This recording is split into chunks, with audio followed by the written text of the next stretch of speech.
Opera has been running since 2008, and we've put on an annual production ever since. And this is the first year for which we've actually been named Byre Opera. We began life as St Andrew's Opera, and the reason for the name change is that the university now manages this beautiful building in the centre of St Andrew's. This is actually the third building that's been on this site. The first two buildings were very modest affairs, literally. The first one was a cowshed, as the name Byre suggests. And this is a wonderful building built in 2001 by Nicol Russell Studios of Dundee. It's won all sorts of architectural awards. Very sadly, the theatre closed a few years ago, but after 18 months, the university was able to reopen it, and now we think it's doing better than ever. It's bringing in people from all over Fife and indeed beyond to enjoy all sorts of art forms, music, theatre, opera, film, live dance, all sorts of things, not just drama. So we've restored it to life, really, as an arts centre serving St Andrews and the community beyond. We have to put together the proposal for what we're going to do roughly 2 years in advance of doing it. And a student life cycle at university is about 4 years. So that means we've got to try to think about who we have 2 years beforehand who might potentially be a leading character, what their strengths are, what they potentially could do very well, and also think about a way that we can put on a show that will allow other people to show us what they can do at an earlier stage of development.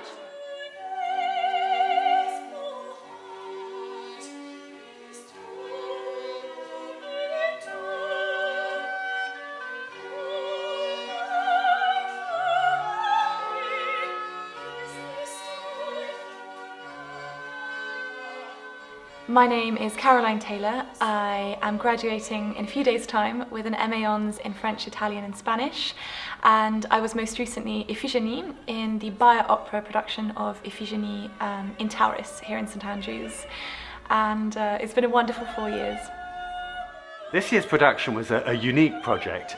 The Gluck opera we chose, Iphigenie en Tauris, was translated as the work on a special module, translating French opera, an honours level French module, which was put together by Julia Prest from the School of Modern Languages.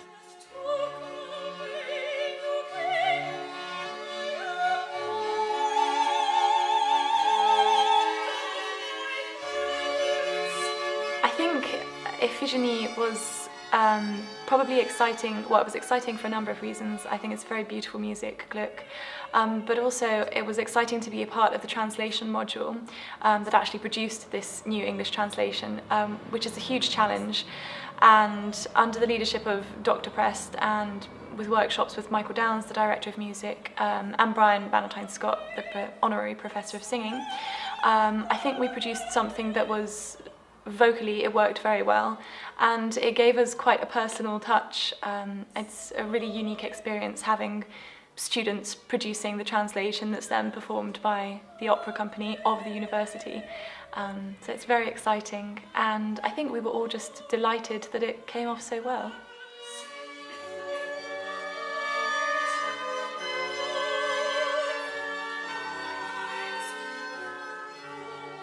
Students bring to projects their own qualities, their own interests, and sometimes it reveals things that we haven't anticipated. It was immediately very rewarding to realise that the lady we had cast as Diana was studying international relations.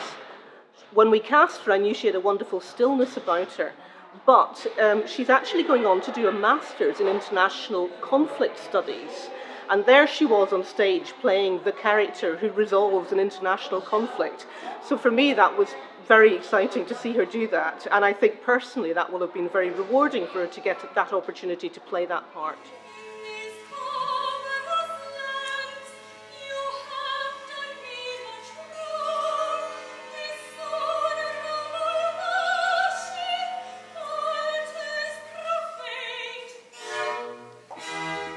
Next year we're doing Britain's Turn of the Screw. It's a chamber opera written in the 50s. It'll actually be the third Britain chamber opera that we've put on in the Byre, following Rape of Lucretia a few years back now and Albert Herring last year.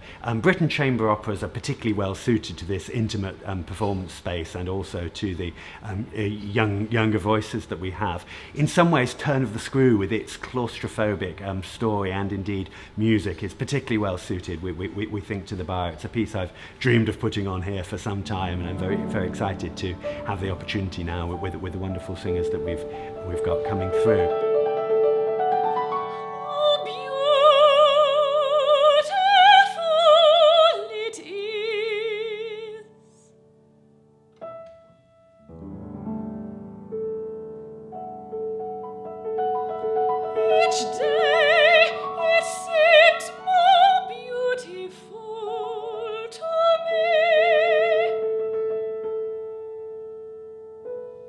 The Turn of the Screw is completely different to the last Britain that we did here, which was of course Albert Herring.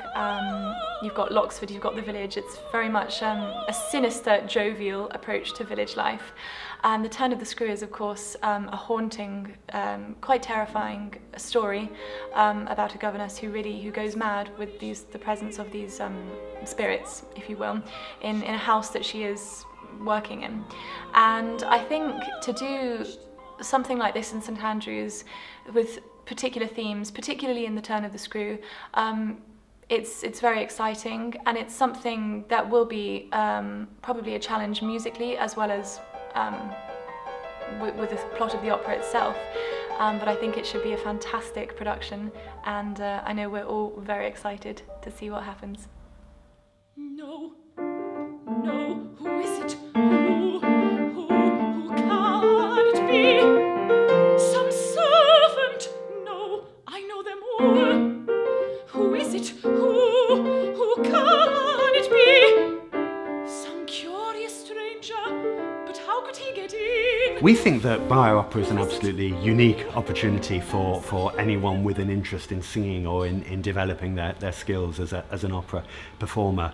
We don't feel there's anywhere else which has quite the same combination of a beautiful and very well-equipped theatre, now ideally suited for small-scale opera, plus the wonderful team of professionals that we have coming in all of the time, singers, coaches, pianists, repetiteurs, directors, musicians of all types, all of whom have a keen professional involvement themselves.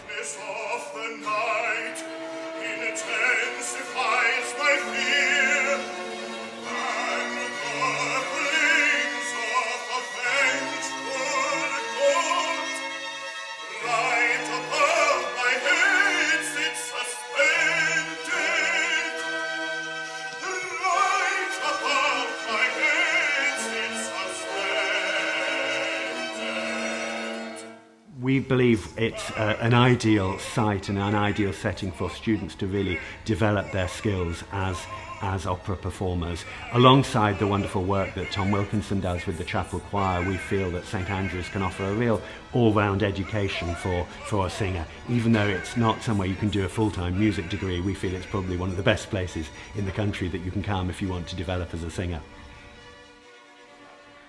I think certainly I didn't expect when I came to St Andrews, I'd heard it was the singing university, but I didn't expect at all the number of opportunities vocally, chorally, operatic, operetta to be here that there are. You have so many different societies right through from Gilbert and Sullivan, with whom I've done a lot of productions, community choirs, Holy Trinity, many St Andrews Chorus, of course, and the opera.